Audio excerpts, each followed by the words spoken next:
Hi friends, இன்றைக்கி காலையில் ஒரு நியூஸ் வந்து பார்த்துருந்தேன். ரொம்பவே இம்ப்ரெஸ்ட் ஆச்சு, கொஞ்சம் மோட்டிவேஷனாகவும் இருந்துச்சு. ஸோ அதுக்காக அந்த விஷயத்தை வந்து உங்களுக்கு வந்து தெரிவிக்கலாமே அப்படின்னு சொல்லிட்டு தான் இந்த வீடியோ வந்து நான் போஸ்ட் பண்ணுறேன். தூத்துக்குடி மாவட்டம் சாத்தான்குளத்தை சேர்ந்த ஒரு 90 வயது பாட்டி வந்து உழைப்போட மகிமைனா என்ன அப்படின்னு சொல்லிட்டு இந்த உலகுக்கு வந்து தெரிய வச்சுருக்காங்க. ரொம்பவே கம்மியான விலையில் கிராமமாக போயிட்டு நடந்து போயிட்டு இட்லி வியாபாரம் வந்து செஞ்சு வந்துக்கிட்டு இருக்கிறாங்க. ஸோ இவங்களுடைய பெயர் பார்த்தீங்க அப்படின்னா உச்சி மாகாளி. இவங்களுக்கு வயது வந்து 90 வயது. தோப்பு வெள்ளம் அப்படிங்கிற ஒரு கிராமத்தை சேர்ந்தவங்க. இந்த பாட்டி வந்து அந்த கிராமத்தில் கிட்டத்தட்ட 25 வருஷமாக இந்த இட்லி வியாபாரம் வந்து செஞ்சுக்கிட்டு இருக்கிறாங்க.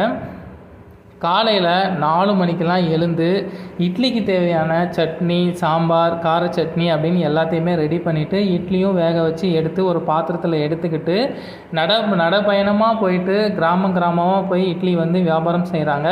ஒரு இட்லியோட விலை வந்து 3 ரூபா அப்படின்னு சொல்லி அவங்க வந்து சேல் பண்ணிகிட்டு இருக்கிறாங்க.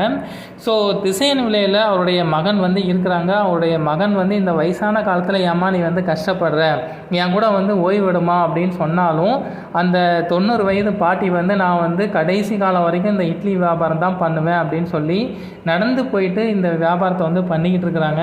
ஸோ இப்போ உள்ள காலகட்டத்தில் இளைஞர்கள்லாம் பார்த்தீங்க அப்படின்னா எல்லாருமே செல்ஃபோனில் பொழுதை கழிச்சிக்கிட்டு அதில் வந்து வீடியோஸ் போட்டு நம்மலாம் இருக்கிறோம். ஆனால் இந்த பாட்டி வந்து இந்த காலத்துலேயும் இட்லி வியாபாரம் பண்ணி நம்ம சம்பாதிக்க முடியும் அப்படின்னு சொல்லி இந்த தலைமுறையினருக்கு வந்து ஒரு முன் உதாரணமாக தான் திகழ்ந்து வந்துட்டுருக்குறாங்க. ஸோ நிறைய பேருக்கு வந்து இது வந்து ஒரு கண்டிப்பாக மோட்டிவேட்டாக தான் இருக்கும்.